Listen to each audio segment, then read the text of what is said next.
I'd like to start by saying this. The American people are standing with the people of Ukraine as they suffer an unjustified, unprovoked, and premeditated attack by Russia's military forces. It's a brutal attack.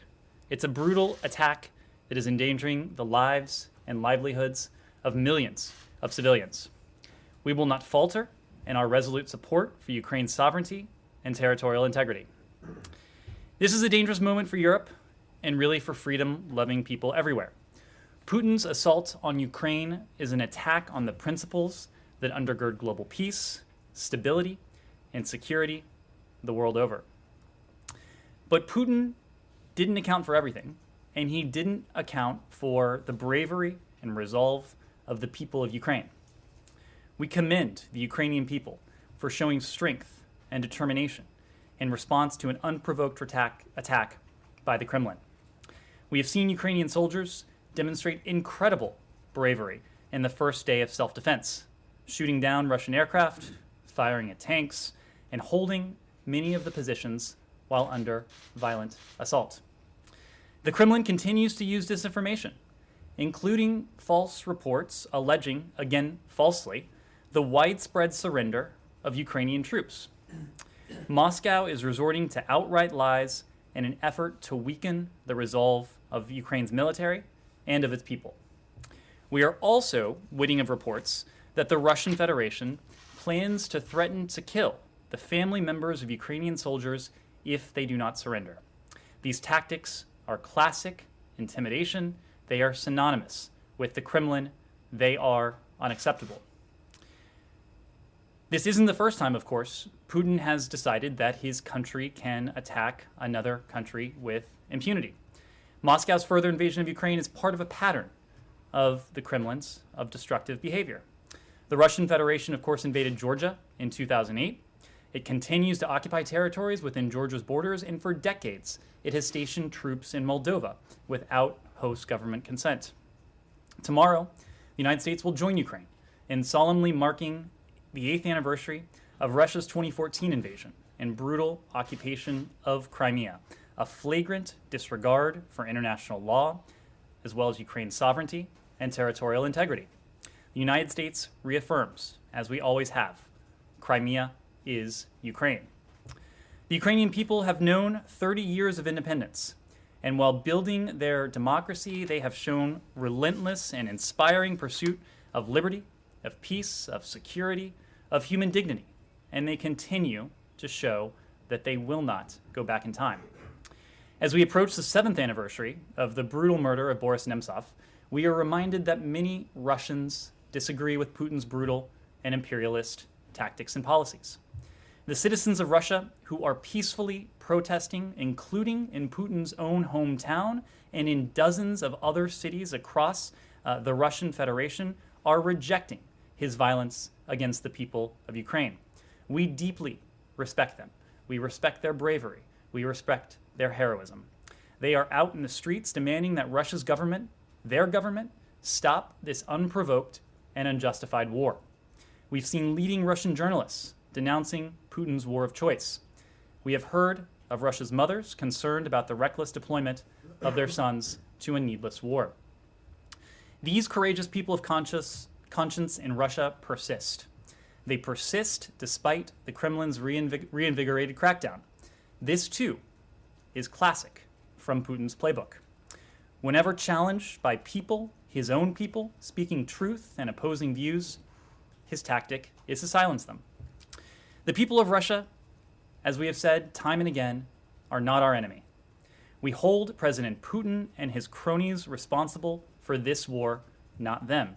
We join you in saying no to war. Нет войне. President Biden has said from the start of this crisis, if President Putin chooses to invade, the cost to Russia will be immediate and profound. To its financial system, to its economy, to its technological base, and to its strategic position and ambitions, as well as its reputation in the world. And the world has now witnessed that Putin has made a choice. He rejected diplomacy, he has chosen war, and President Biden has announced our response. To be clear, this is not the outcome we wanted, This is not the outcome we sought to prevent. It's both a tragedy for the people of Ukraine and a choice Putin made that he has decided for the people of Russia.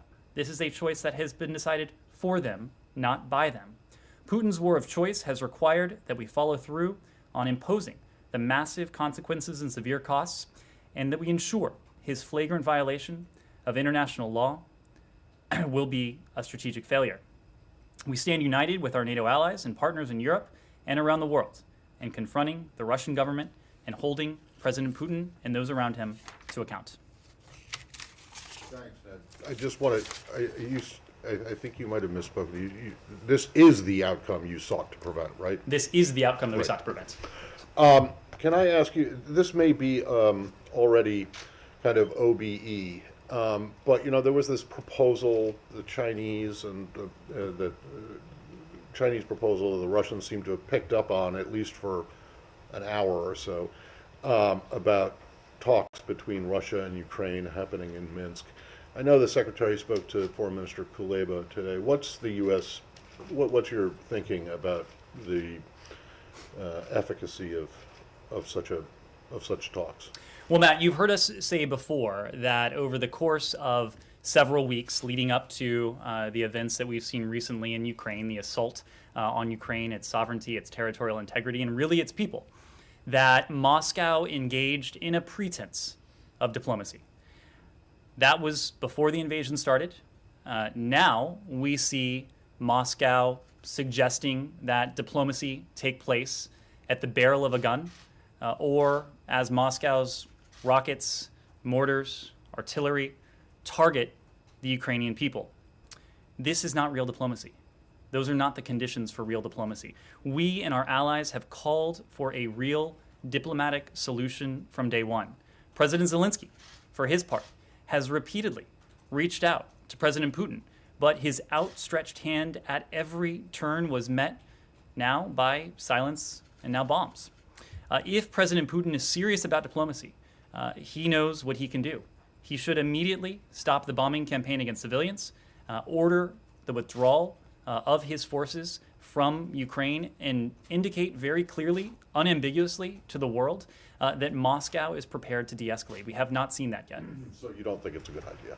We have not seen any indication that Putin is prepared to de-escalate. We have not seen any indication that he is willing to create the conditions in which diplomacy can succeed. Just to put a super fine point on it, it is not the question of the it is not a question of the venue. You know, if the same talks without some kind of significant change from the Russians, you don't think talks anywhere. This is a question that is much more fundamental than the venue. This is a question of whether diplomacy can succeed under these conditions. We do not think it can. Okay. Then just secondly and finally for me, Finland and Sweden were invited to participate in this NATO meeting in Brussels earlier today. And the Russians have, I don't know, issued a warning, you know, saying that if they were to join NATO, and I know that there isn't any current plan for them to do so, but if they were, that there would be repercussions, military and political repercussions for them. Now, I'm not going to ask you whether the U.S. would encourage or support Finland or Sweden to join NATO, but there are conditions that have to be satisfied. For aspirants have to satisfy certain conditions to become members. Do Finland and Sweden currently, as they are now, meet those conditions for membership? That is a question, Matt, for NATO, but there is a more fundamental question that your question actually gets at. And that is really what is at stake in this conflict. We have made the point before that Ukraine is a valued partner of the United States. Its people are partners of the American people. But this, in some ways, in many ways, is bigger than a territorial conflict between Russia and Ukraine. It is bigger because these are about the foundational principles that for 70 years now, since the end over the course of 2 world wars and since the end of the Cold War, principles that have undergirded and really fueled unprecedented levels of stability, of prosperity, of security the world over, in Europe, Indo-Pacific, and everywhere in between. That is what Putin is threatening. In addition to the territorial integrity of Ukraine, the people of Ukraine, the government of Ukraine, what Putin is threatening is this rules-based international order. And one of the central precepts of that rules-based international order is the foundational truth that every country should be free to determine its own policies, its own domestic policy, its own foreign policies, its partnerships, its alliances, its associations, its aspirations. That is what Putin has sought to trample on in Ukraine. It is what, if we are to listen to at least this bluster, we may be led to believe he wants to trample on beyond Ukraine. I get that, but that's not my question. Is about Finland and Sweden. It's not about what Putin's policies are. You know, Ukraine has made it very clear that it wants to, or the current government of Ukraine has made it very clear that it wants to join NATO, and NATO has said, no, you're not ready yet. And what my question is if, and I know you're not going to want to answer a hypothetical, but if you're going to say no, do Finland and Sweden meet the criteria for NATO membership? So first, should they apply tomorrow? Would they have to, would they have to do, are they democratic enough? So do they uphold human rights? So let me make 3 points. It is up to Finland and Sweden to determine for themselves if they wish to join NATO or any other alliance. It is our firm position and a firm position of the NATO alliance that NATO's door remains open to all eligible aspirants. And 3, ultimately, if a country does aspire for NATO membership, that's a decision for NATO, not for any other country. I just want to know, which would the United States support? You don't support Ukraine's membership in NATO right now. Matt, you yourself have just said that neither Finland nor Sweden have indicated that they aspire to join NATO. So that's why I tried to couch the question whether they would currently meet the criteria to become I am going to let Finland and Sweden speak for themselves. Yes, Vivian. Thanks, Ned. The EU has moved to impose sanctions on Vladimir Putin and Foreign Minister Sergei Lavrov today. The president said obviously it was under consideration yesterday. There are reports that the U.S. will announce sanctions on Putin today. Can you tell us if that is the case? As you heard from the president yesterday, all options are on the table. All options means all. All means all. We are looking closely at additional options that may apply appropriate pressure to the Russian Federation, to President Putin, to those around him. But any additional measures would join a litany of steps that, together with our EU allies, with Australia, with Canada, with Great Britain, with New Zealand, and other countries, we announced yesterday that constitute the strongest, most consequential set of sanctions and other economic measures ever imposed. And the fact that they are responsive to this brazen, brutal, unprovoked aggression on the part of Russia against Ukraine speaks to their strength and why that strength was and is necessary. So any additional measures would complement the fact that we announced yesterday that now all 10 of Russia's largest bank, which hold 80% of the assets in Russia's banking sector, are now subject to these measures.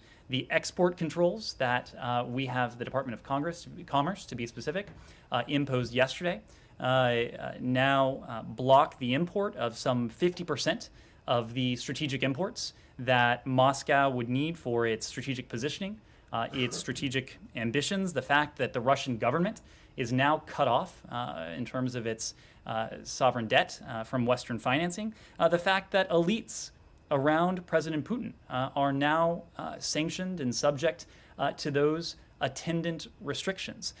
Any additional measures, and again, we have said that if President Putin continues to escalate, we will do the same. But any additional measures would join that long litany of steps that already constitute the strongest, the most decisive response that the United States, and together with our allies and partners, have ever mounted. Humara. So I have a couple of follow-ups on both of those issues, but before, please indulge me. Foreign Policy magazine first reported this about locally employed staff working in Ukraine and how they're seeking U.S. help. So what is the plan for them? How many people are we talking about? And what is your assessment? Do you not think you have an obligation to these people? Humira, the Secretary and others from here have been in regular touch with the Embassy Kyiv community, and that, of course, includes our locally employed staff. You've traveled with us. You know the value that the Secretary, that the team around him attach to our locally employed staff. They are at the heart of our embassy operations around the world. Quite simply, our embassies, our posts around the world could not function without our locally employed staff. On February 24th, a couple days ago, the Locally Employed Staff Committee sent us an email following Russia's unprovoked attack against Kyiv. We are exploring all legal options available to us that would enable us to support them at what clearly is a very difficult time for our locally employed staff. We've already taken some important steps. We've implemented paid administrative leave for all staff unable to work or telework, regardless of their location. Whether our local staff are working, whether they're teleworking, whether they are unable to work, let me be clear, they are being paid. Whether they are in Ukraine or outside of Ukraine, they are being paid.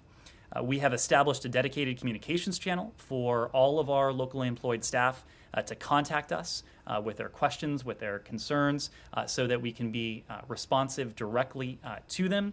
And we've provided the option of salary advances to support those locally employed staff who need an extra amount of assistance at what is clearly a very difficult time. So these relationships are deeply meaningful to us. They're deeply important to us. Again, our operations could not continue without our locally employed staff. How many people are we talking about? Now, I'm not in a position to offer that. Hundreds? All of them are being paid. All of them have these options available to them. Okay. Sure. Unless you want to go on something else, Tamara. Yeah, I was just going to move on. Can I just do one quick question on that Sure. first? Okay. One thing that they asked for specifically in this letter was assistance relocating out of the country. The Biden administration has been talking about this potential assault for weeks, now. So why isn't there already a way to help these local employed staff get out of the country if they want to, and do you plan on doing that? Well, we are exploring all options that are legally available to us and that are logistically available to us at this time. As you know, we have, for over the course of weeks now, been issuing public communications directed in the first instance at the American citizen community in Kyiv, those who otherwise would have traveled to Ukraine, urging individuals not to travel to Ukraine, and more recently urging Americans located in Ukraine to depart Ukraine.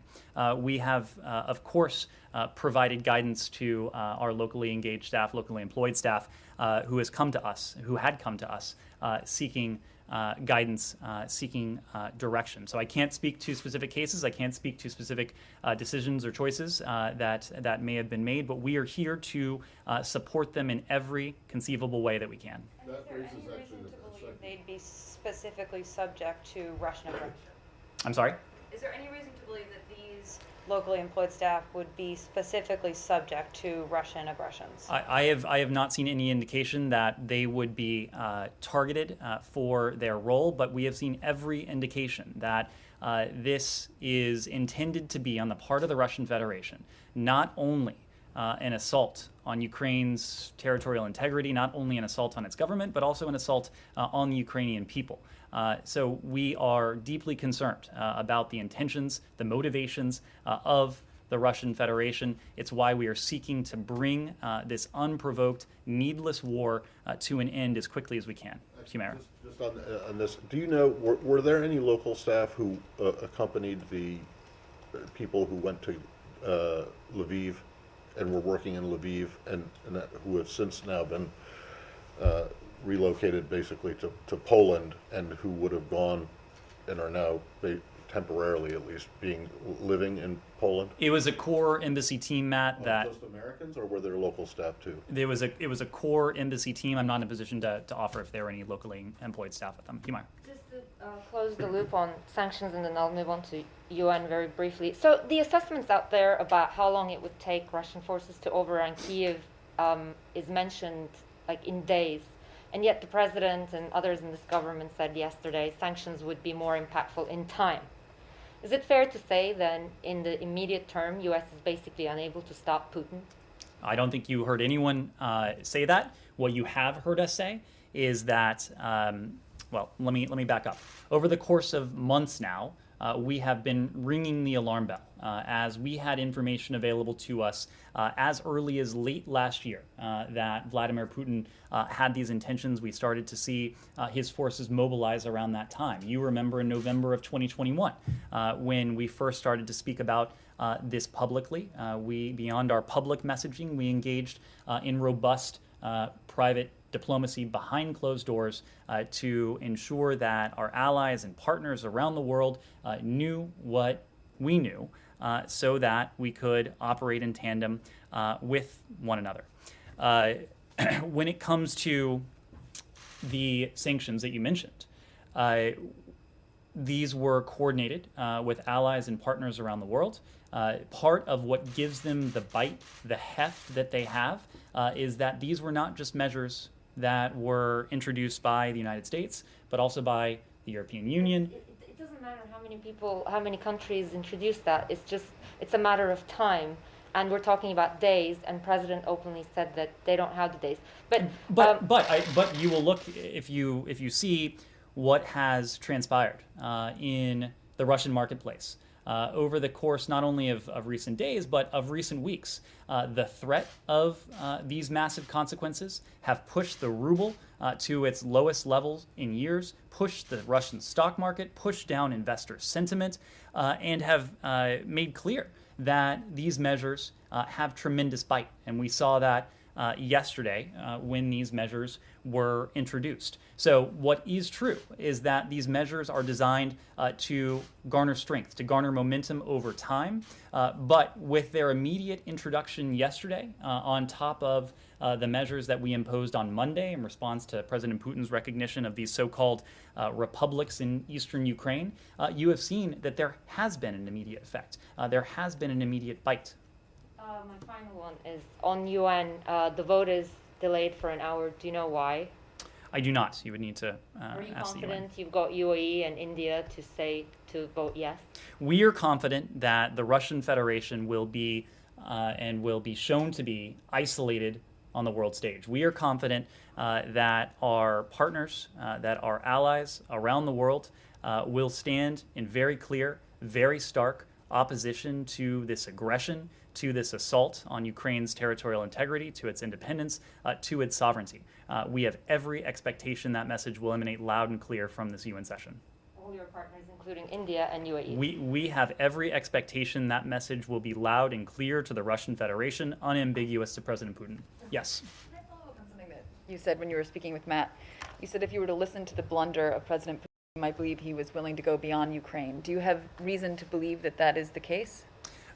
President Putin knows, because we have stated very clearly that our commitment to NATO's Article 5, an attack on one is an attack on all, is as vibrant, is as sacrosanct as it was at NATO's founding some 7 decades ago.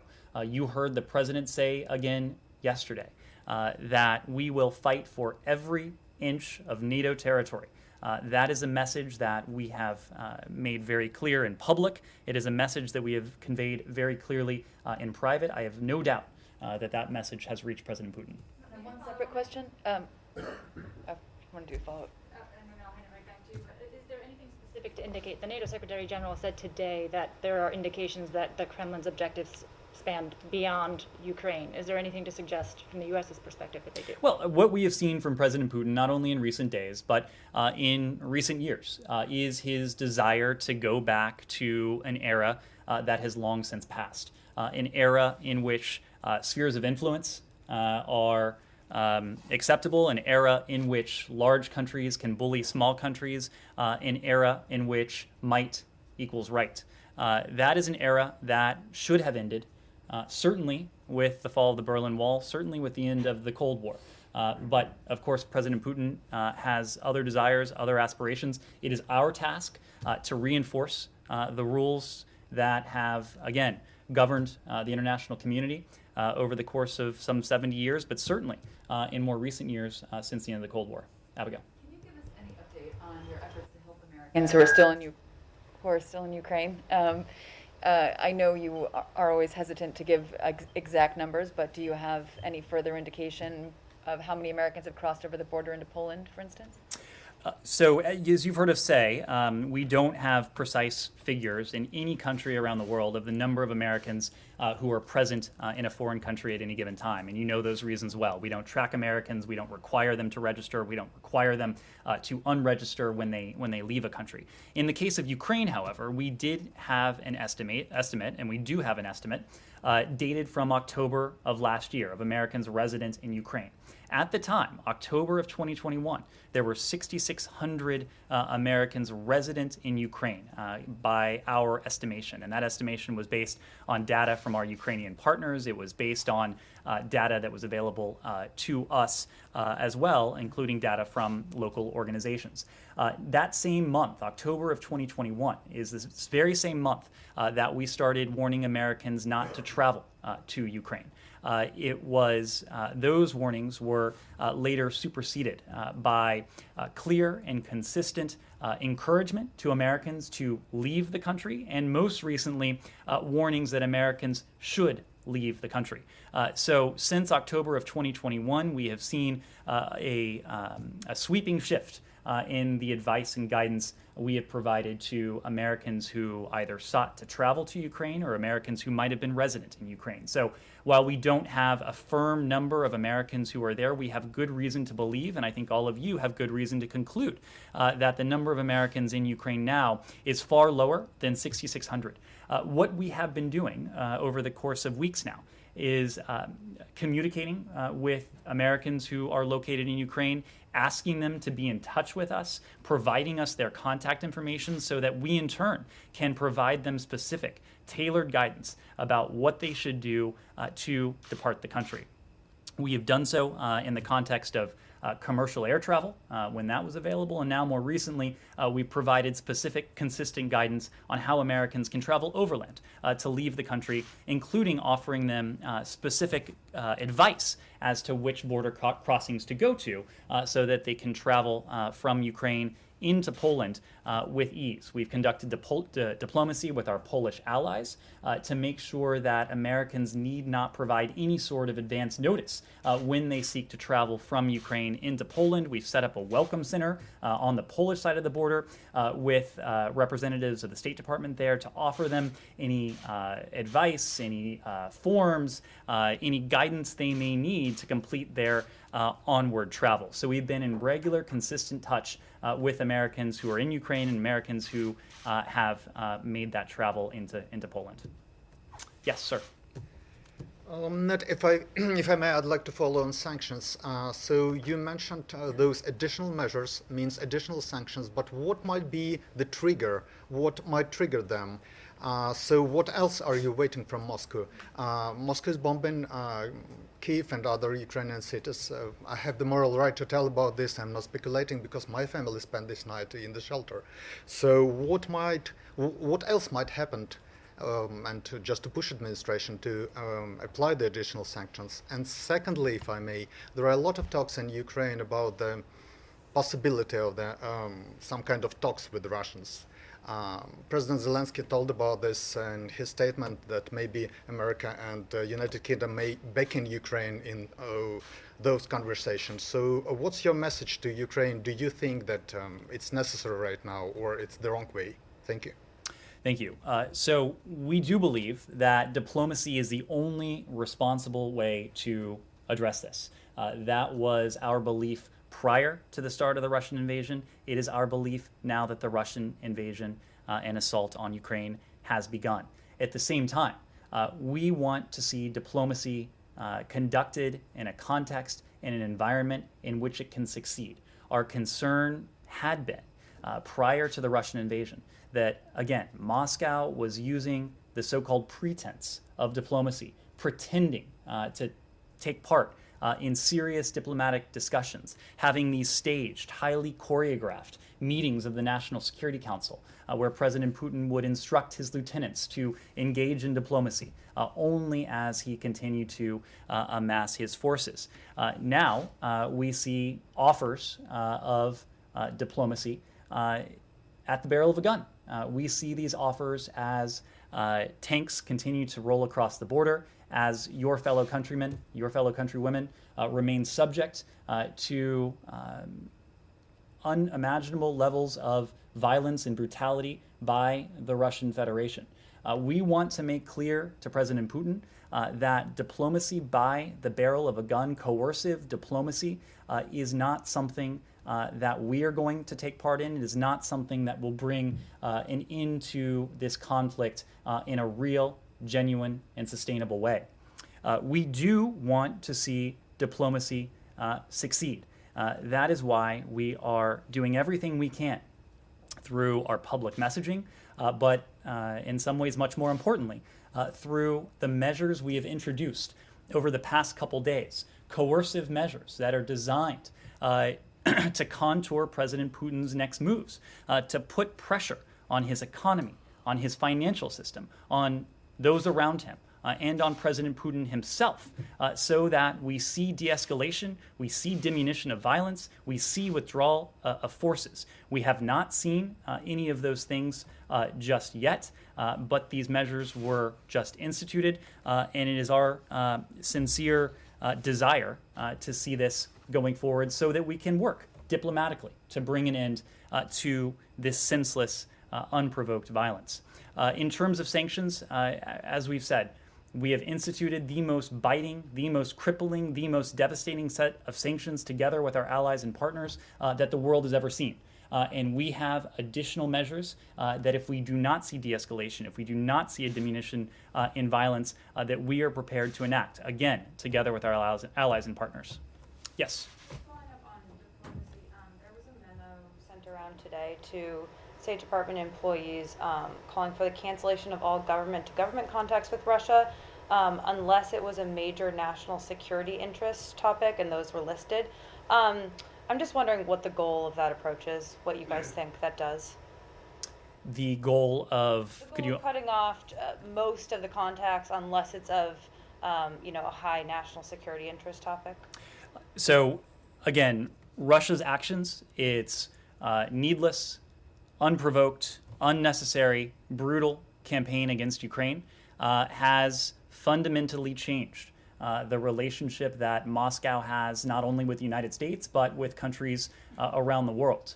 The flavor, the look, the feel of our relationship with Moscow is very different today than it was last week or even a few days ago. At the same time, we have national security priorities, national security imperatives, and there may be some areas in which the fulfillment of our national security priorities and imperatives require us to engage, to coexist at some level with the Russian Federation. These are areas that are of overriding importance to us, and there are a few that come to mind, but the point is that Moscow is now a pariah on the world stage. President Putin is a pariah on the world stage. His economy will suffer. His financial system will suffer. Moscow's strategic ambitions will suffer. Moscow's strategic positioning and strength will suffer. But again, we are always going to pursue what's in our national security interest, however we need to do that. Yes, Paul. Ned, you've spoken about the U.S. rejecting this idea of talks in Minsk, but the talks were offered with Ukraine, and I don't think Ukraine has stated its position. If I'm right, are you telling Ukraine you wouldn't support them if they entered talks? We are a partner of the Ukrainian government. We're a partner of the Ukrainian people. We will partner with them in real constructive diplomacy, just as in our engagement with the Russian Federation, whether that was on a bilateral basis, whether it was through the NATO-Russia Council, whether it was through the OSCE. We incorporated the viewpoints, we incorporated the perspectives, we incorporated the interests of our Ukrainian partners into that. So we are here to support our Ukrainian partners, not only diplomatically, that's important. We are supporting them with our security assistance, unprecedented levels of security assistance that will only continue to increase now that Putin has made this disastrous decision. Our support for Ukraine's economy. Just last week, the Secretary signed a fourth $1 billion loan guarantee. We have continued through other means to provide stability to the Ukrainian economy, financial system, and through our humanitarian support. We provided $52 million in humanitarian funding for the people of Ukraine last year. We will continue to provide significant levels of humanitarian support to the Ukrainian people this year. Yes? Following on that, so has the U.S. advised the Ukrainians against entering into any diplomatic talks with Moscow, and do you believe that that offer today was made in bad faith? On your second question, it is our belief that Moscow has sought to engage in the pretense of diplomacy. They clearly, it appears, attempted to do that prior to the invasion, to buy time, to continue their preparations for what it now seems clear Vladimir Putin had intended all along. I don't think it takes a grand geopolitical analyst to know that an offer of diplomacy as you rain down bombs, mortar shells, as your tanks advance towards a capital of 2.9 million people, as your forces encircle a capital, as your political leaders make demands of demilitarization, make demands of a fundamentally neutral foreign policy, essentially removing agency that Kyiv should otherwise have. That is not the context in which diplomacy can succeed. I think it is fair to say that we see eye to eye with our Ukrainian partners on that front. President Biden, as you know, spoke to President Zelensky earlier today. Secretary Blinken, as you know, spoke to Foreign Minister Kuleba earlier today. We will continue to provide guidance, to share information with our Ukrainian partners. They, in turn, are continuing to provide updates to us, and we are ensuring that everything we do will be fully coordinated and that we'll be operating in pure lockstep. To Western interlocutors that it might be the last time that he's seen alive. Is the U.S. in any discussions with the Ukrainian government about securing their safety, either moving them outside of the country or otherwise? Have the Ukrainians made such a request or the U.S. made such an offer? We are in constant discussion with our Ukrainian partners. Again, the President today, the Secretary today, the Secretary a couple days ago spoke to Foreign Minister Kuleba. A couple days before that, he spoke to Foreign Minister Kuleba, and that's only at the senior-most levels. At working levels, we have been in regular contact with our Ukrainian partners about the challenges they're facing, about the ways we will continue to support them, their security needs, their humanitarian needs, their economic needs, their political needs. But I wouldn't want to characterize it beyond that. Yes? The President Zelensky also made an appeal for a no-fly zone. Is any consideration being given to that?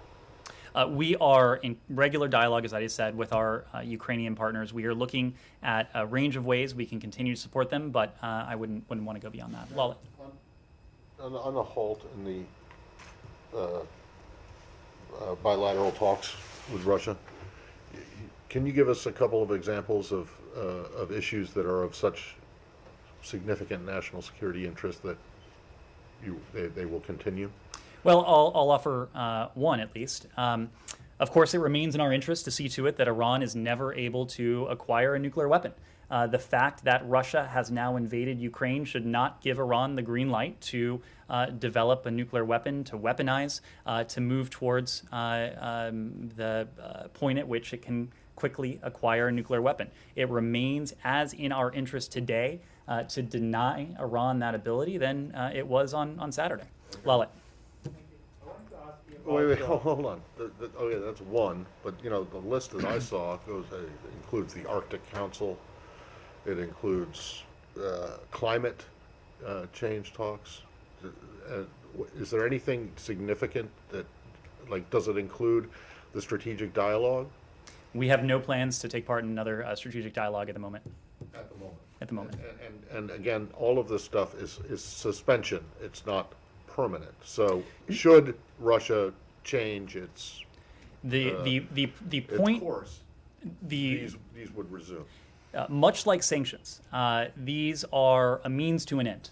What we are trying to do is to change on an urgent basis Moscow's behavior, to bring this violence to an end, to bring this conflict to an end, to bring the suffering that Russia is inflicting on the Ukrainian people to an end. Lalit. I want to ask you about India-US relationship in the context of the Russian-Ukrainian crisis. You know, India has a strong relationship with Russia and so has with the United States as well. Has the Ukrainian crisis strained India-US relationship?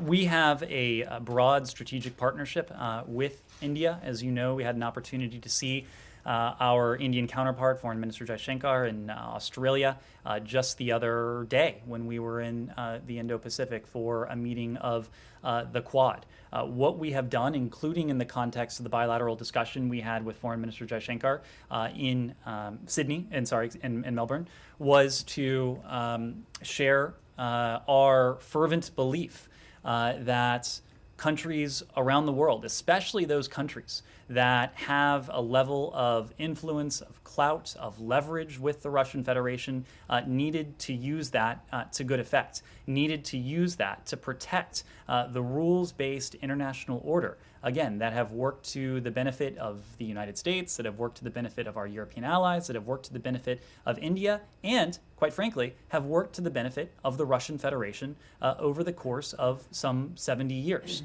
We share important interests with India. We share important values with India. And we know India has a relationship with Russia that is distinct from the relationship that we have with Russia. Of course, that is okay. What we have asked of every country around the world is that they use that leverage to good effect to uphold those norms, those rules that have been at the center, again, of unprecedented levels over the past 70 years of security, of stability, and prosperity.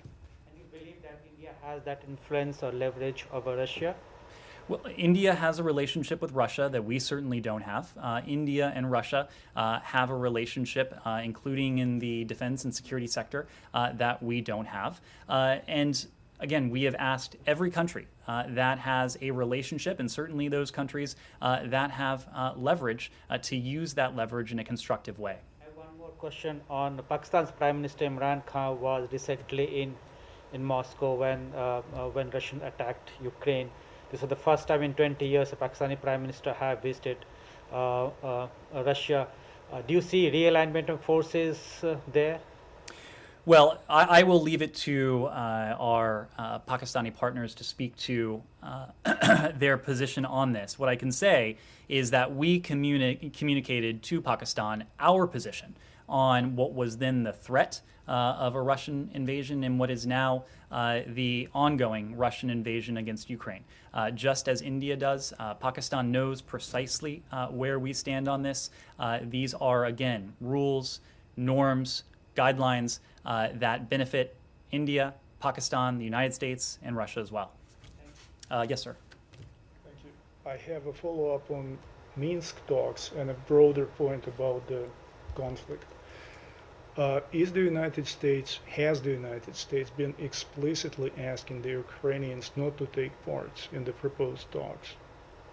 We have been in regular contact with our Ukrainian partners. We want to see diplomacy. We want to see diplomacy succeed. And we want that precisely because only through diplomacy can we bring an end to this needless, unprovoked, brutal conflict, and only through diplomacy can we save lives on a sustainable basis. So first and most important, we want to see diplomacy. We want to see diplomacy succeed. A corollary to that we want to know that Russia is actually interested in genuine diplomacy. It now appears quite clear that Russia was not and has not been interested in genuine diplomacy. They were interested in the pretense of diplomacy. As I said before, in the context of the ongoing invasion, diplomacy at the barrel of a gun, that is not genuine diplomacy. That is coercive diplomacy. That is coercion with the guise of diplomatic niceties. That is not something that can bring an end to this conflict in a way that we know it must end. And my broader point, if I may, why do you think this military operation is taking place? Is this because the Russians are so inherently evil that they woke up one day and decided to attack a neighboring country? Or is it because of some broader and deeper roots that needs to be addressed? Like, for instance, the international security architecture doesn't work in its current form. You'll have to ask that question of President Putin. Only he can give you a good answer only he can give you an answer. I'm not sure it'll be a good one to explain his decisions. But let me make one point. This is not and was not a decision of the Russian people. This was a decision that was made for them. This was not a decision that was made by them. And even in recent hours, in recent days, we have seen thousands of brave Russians take to the streets peacefully to demonstrate against what they see as precisely what we see, an unprovoked, an unjustified, a needless war that will inflict costs not only on Ukraine, but also on Russia. The fact is that Russians are unlikely to see their countrymen come back in body bags because Putin controls just about every instrument of communication, every mass media, every element of the mass media. But Russians will be coming home in body bags. This has already had a devastating consequential effect on the Russian economy. This has already had consequential implications for Russia's strategic ambitions, both at the present and going forward. So this is not a decision, judging by what we're seeing from the Russian people themselves, that they wanted to see. This is not a decision that many of them support. The American people, the United States government, we are standing on the side of those Russians who are peacefully taking to the streets to voice their concern, their criticism, their, in some cases, deep condemnation of what is going on, and to exert the rights that are as universal to them as they are to anyone anywhere else. They are doing this in the face of continued crackdowns against the exercise of these very same universal rights. This is, just as we have said of so many other tactics, straight from Putin's playbook. The fact that dissent of this nature, peaceful protests, peaceful demonstrations are quashed and crushed in short order, that is symptomatic of a deep-seated insecurity on the part of President Putin, of those around him.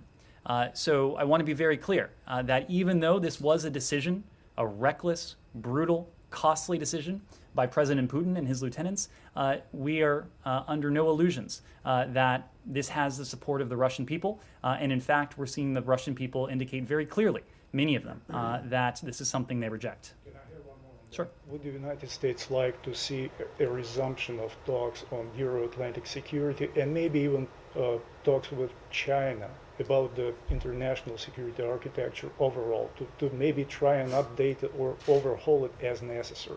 So I'll make 2 points. Prior to the onset of this needless war, we had made a genuine, good faith offer together with our allies and partners to discuss with the Russian Federation certain areas where we thought we could make progress on a reciprocal basis.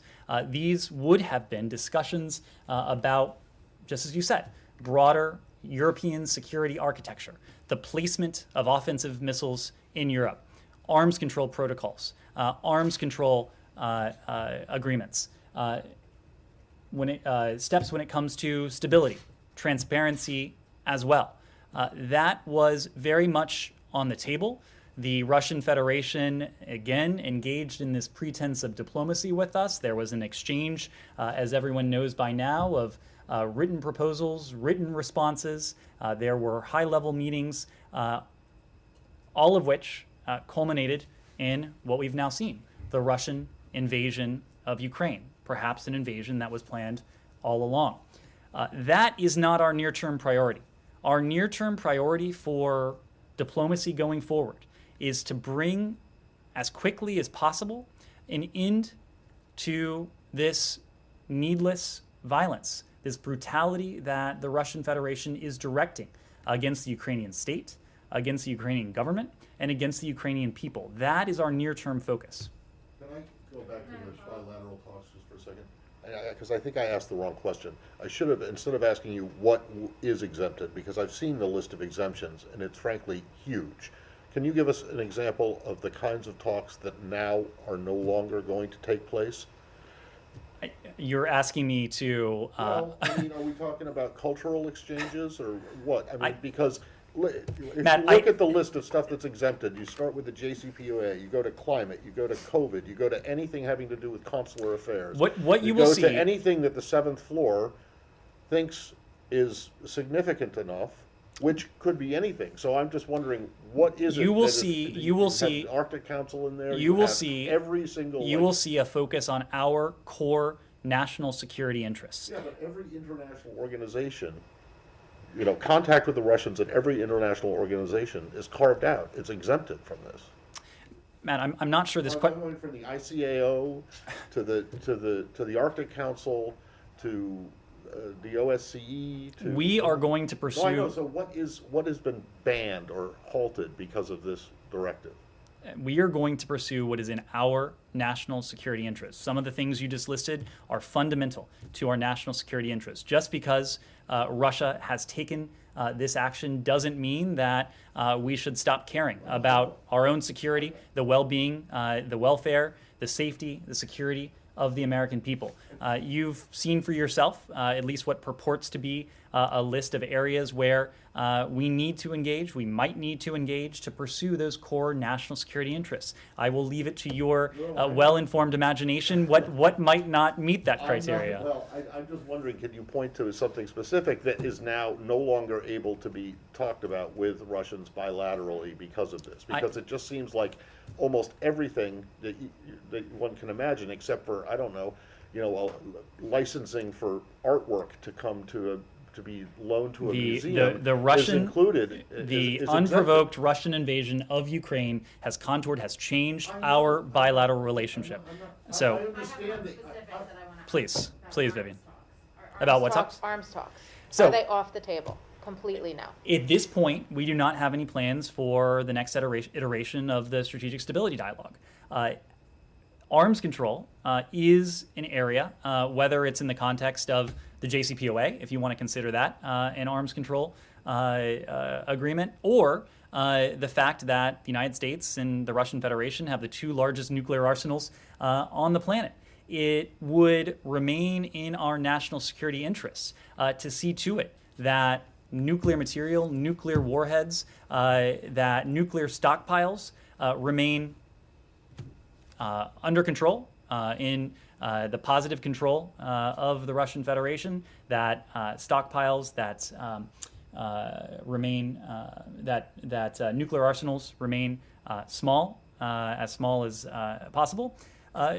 Certainly, arms control is something that will continue to be in our national security interest, but we don't have another iteration of the Strategic Stability Dialogue planned. I have a specific thing on that. So today, in London, they canceled the performance of the Bolshoi Ballet. Yesterday, the Kennedy Center canceled the performance of a Russian ballet. Are cultural exchanges or commercial cultural visits now off the table in the U.S.? I don't want to be categorical about it. Again, this is not a decision that was taken by the Russian people. This was a decision. But, I mean, this is still. I understand that. I'm sorry to interrupt, but I understand that the Russian people didn't do this, but still, is the U.S. Will the U.S. be blocking this? I mean, you've had a member of Congress, a Democrat, who suggested that Russian students should be expelled from U.S. schools and expelled from the U.S. So, are we going that far that we're not going to allow Russian cultural visits? We are exacting costly consequences for President Putin, for those around him, for the Kremlin, for the Russian government. Our goal is not to punish the Russian people. Our goal is to stand with the Russian people, many of whom are taking to the streets in protest of this war that has the potential to devastate their country, their economy, their society as well. So again, I'm not prepared to tell you today precisely what will be canceled, whether the Bolshoi will be coming to Washington within the next several days or several weeks. What I can tell you is that we are going to continue to exact costly consequences for the Kremlin, but we will continue to stand up for the universal rights of the Russian people. Should you go ahead and follow suit, not you personally, but Treasury or whoever is going to be announcing the EU sanctions that were introduced today against President Putin and Foreign Minister Lavrov? I just want to be clear, would that complicate any communication between the President and the President, or the Secretary and the Foreign Minister, or any meetings? So you have just posed a hypothetical wrapped in a hypothetical, so it's a little bit difficult for me to for me to answer that. And I appreciate the breaking news updates from Reuters. Should we ask again in 10 minutes? Hopefully I'll be out of here in 10 minutes. What I would say is that we will always keep the door open to diplomacy. Okay, we would not do anything that would shut the door to genuine diplomacy. Okay, so such talks would be ones that are like you're not gonna extract anything else from me on this front at this time, at least. Dimitri. Sure. You announced, the State Department has announced recently the expulsion of the Russian DCM. From your point of view, it's a response to what the Russians have been doing. Mm-hmm. The Russians are saying pretty much the same thing. This vicious cycle has been going on for some time now, and this is not a policy stuff. This is purely technical issues. Why can't you resolve those problems of at least letting your diplomatic missions to work properly? The Russians are saying, guys, let's reset all those mutual claims that we have. You're saying no, or that's my understanding. Yeah, I would like to hear your take on that. I think you might be misinformed. We have been very clear that especially during times of tensions, especially during times of crisis, especially during times of conflict, it is important for governments to be able to communicate, to correspond with one another. What we've seen from the Russian Federation over the course of months now has been a constriction on the part of our embassy operations in Moscow. Most recently, we saw them on an unprovoked basis expel our DCM. The watchwords, the buzzword for us is parity. That's precisely what we are seeking. The Russian embassy here in Washington is more resourced, better resourced than is our diplomatic mission in Moscow. We're looking for parity. We're looking for fairness. So the step we announced yesterday, the fact that we had expelled or indicated to the Russian Federation that we would be expelling their second-ranking official here in Washington, it was not a response to Russia's invasion of Ukraine. It was a response to what Russia has done to our bilateral mission in Moscow.